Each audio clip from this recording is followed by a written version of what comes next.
Hi and welcome to the SLR digital photography course. This course is designed to give you the confidence to be able to shoot at a professional level, whether you're shooting weddings, babies, portraits or landscapes. In this course we cover the fundamentals of digital photography, including a hands-on approach of the different settings on your camera. One of the best ways to avoid camera shake is with a good sturdy tripod. A professional almost always shoots with one. If you're shooting sports, a good choice to reduce camera shake is with a monopod. It's easy to pan on moving subjects and it's light and portable. Next step is to try to remove yourself away from the camera with a shutter release. It's a simple, affordable solution. Holding your camera properly is one of the easiest ways to reduce camera shake, and many people seem to get it wrong. Some of the best long exposures I've done at night have been handheld without a tripod. You get to a really nice scene, you're there with your camera, you don't have a tripod, so what do? I'll show you this quick, easy method where you can get 5 to 10 second exposures at night without a tripod. One of the biggest differences between a normal photo and a work of art is your composition. One of the first rules to learn is the rule of thirds. This dates back thousands of years and is sometimes referred to as the golden section. In your viewfinder, draw 2 horizontal lines and 2 vertical lines. Most cameras have this grid inbuilt into their camera and you only need to switch it on. You'll find that most cameras have 3 to 4 different metering modes: evaluative or multi-metering, partial metering, spot metering, and center-weighted metering. We'll focus on the 3 main modes. You'll be able to follow through with me in the course as we explain how you can achieve each one of these fundamentals and in turn improve your photos dramatically. We'll also give you the different tricks that professionals use to make sure they always have that perfect shot. Getting the right exposure is up to you and what you want to be doing with your exposures creatively. Here I'm going to be shooting a couple of different exposures using a wide aperture and a small aperture. Taking photos on a bright sunny day is not the ideal situation, but it's a common event for most of us. So let's look at some ways that we can combat this bright sun. I'm using today one of these. It's a 5-in-1 reflector. You'll find they're invaluable. I'm starting out here with using the diffuser part of the reflector kit to diffuse the sun. You need to get that diffuser between the sun and your subject. Have a look in this example. The original photo was good, but by cropping closer and using the rule of thirds, the composition looks better and you can really focus in on the expression of the surfer. Focus lock is a simple yet powerful way to compose your photo. You've got a subject smack bang into the middle of the frame, but you want to move across to use composition rules like the rule of thirds.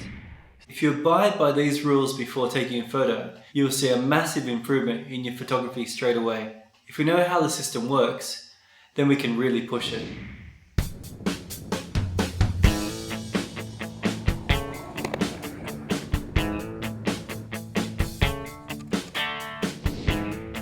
Camera modes are like your gears in a car. You wouldn't know how to drive if you didn't know how to shift gears, so let's look at what each different mode does and how we can use it.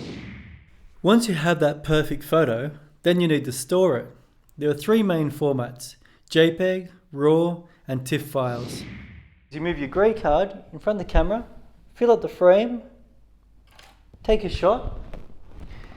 Every manufacturer is different. With Canon, you just come through here, move down to custom white balance. So let's get started, shall we?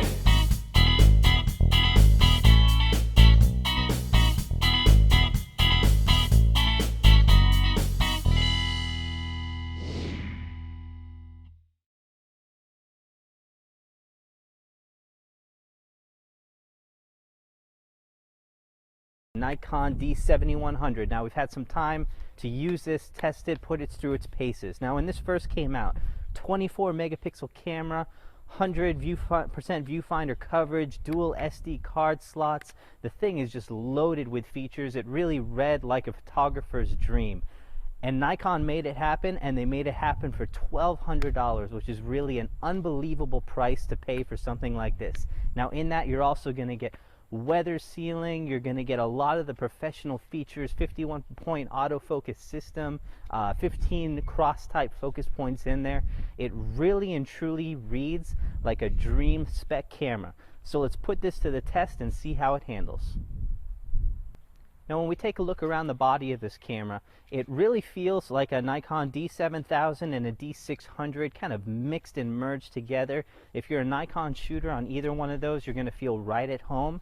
If you're coming out from other systems, there are a couple things that are going to be a little different, some great, some iffy on there, and I'll kind of show you some of those. But one thing new that we have is the I button. Now the I button brings up some of the most used settings, or actually I didn't find that these were settings that I used that much. The only one that I really went into is that new crop mode that they have to go between a DX crop and a 1.3x additional crop on that. I did use this quite a bit. Great feature. I'll go into detail on that later. Now overall, if you're coming from another kind of camera system, there are a couple things to keep in mind. One is, even though the controls are pretty standard for Nikon, there's a couple interesting things. One is you have quick access to a bracket button right here. That's very nice to have. I love having that. I'm not used to having that. If you love HDR, that's a dream come true. You do get 5 frames of auto exposure or exposure bracketing on this camera, which is just enough to do pretty much anything you could think of as far as HDR enthusiasts are concerned. Some of the cameras have 7 or 9, but really and truly I almost never use that many. So you're going to really like what this has to offer. Another thing that's going to be very interesting on this one is the placement of the ISO and white balance buttons. You know, I will say I'm not a big fan. I have a hard time holding this to my eye and still accessing those buttons. So I really wish that they had moved them to the other side of the camera where you'll find them on most other camera systems, or if they had moved them up top like we find them on the Nikon D800 and the Nikon D4. Getting into these are also shared with the zoom buttons as well. So if you're actually looking at a picture or image review is turned on and you try to press that to change your ISO, it's actually going to zoom in the image and not change your ISO. So just some things that are going to take a little bit of getting used to on there. Now another thing that I got to talk a little bit about is this locking dial here. We do have a locking dial, nothing wrong with this. We have similar locking dials on Canon's other systems. The secondary locking dial, man, if you can figure out how to move this with one hand holding the camera and one hand on this lock dial and do it efficiently, all props to you. I really can't figure out how to do both at the same time and really pull it off extremely well. It's just kind of a pain to get to and a pain to use. I mean, you can get it. It's not something that I use all the time, but it's just kind of, I'm just not a huge fan of the way they did it on this camera. Now another thing we'll take a look at is the screen. It's a brand new 3.2-inch screen. 1.2 million dots. It's up from 920,000, I believe, in the previous cameras. Great screen, great looking. It's very sharp. Lots of contrast on there. Very bright, easy to see in just about every environment. The only thing I'm going to say about it is that the screen, kind of reminiscent of some of the other Nikon cameras, does have a little bit of a yellowish green tint on it sometimes, and it does make it very difficult to get some very accurate colors depending on the situations that you're shooting in. Now another thing I'm going to give Nikon a lot of praise for in this camera is the OK button right here can be programmed to zoom in to 100% or different areas of the frame. That's nice. Once you take a picture and go to look at it and play it back, all you have to do is hit the zoom button and it's going to zoom you in right into the center of the picture. Very nice. You can check your focus really easily. I love having that around. Now another thing, if you're coming from another camera system, is keep in mind that the screen on a Nikon will not stay on all the time. It does turn off every time you hit the shutter on this camera. On some of the other ones it will stay on because they have a sensor judging for your eye. So on this one it won't stay on. That could be a little bit of a pain if you're tripod shooting or shooting at weird angles where you can't see the top of the LCD screen and you have to keep hitting the info button to turn it on. You know, not the biggest deal in the world, but I will say I really wish that they had done it a little bit differently with that. Now when it comes to the AF on this camera, a couple things to keep in mind.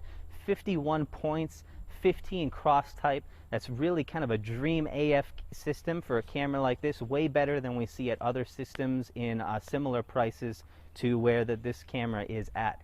Now a couple things that I will say, if there was no spot focus, which I'm used to on a Canon, which has a very, very small dot for focusing in on small areas of your image. And so when taking a picture of something like a bird or something like that, I did find it a little difficult to get in and focus in on those very small eyes or things like that on the screen. But overall, I must say that I love it. The focus points on this camera fill up the frame all the way on the horizontal, almost all the way on the vertical.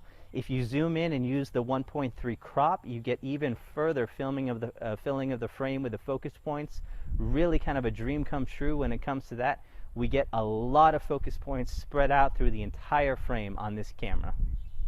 The other thing I will say about the focus points, you do have 15 cross type focus points on there. Unfortunately, you know, they're a little geared towards the center of the frame. They're all kind of grouped in the middle, so you don't have any of the cross type focus points on the outside, but you still have 15 to choose from, 51 overall. So I can't really diss it that much. It's still a great system and much better than we see on a lot of other cameras, and I really am happy with the focusing that is on this camera.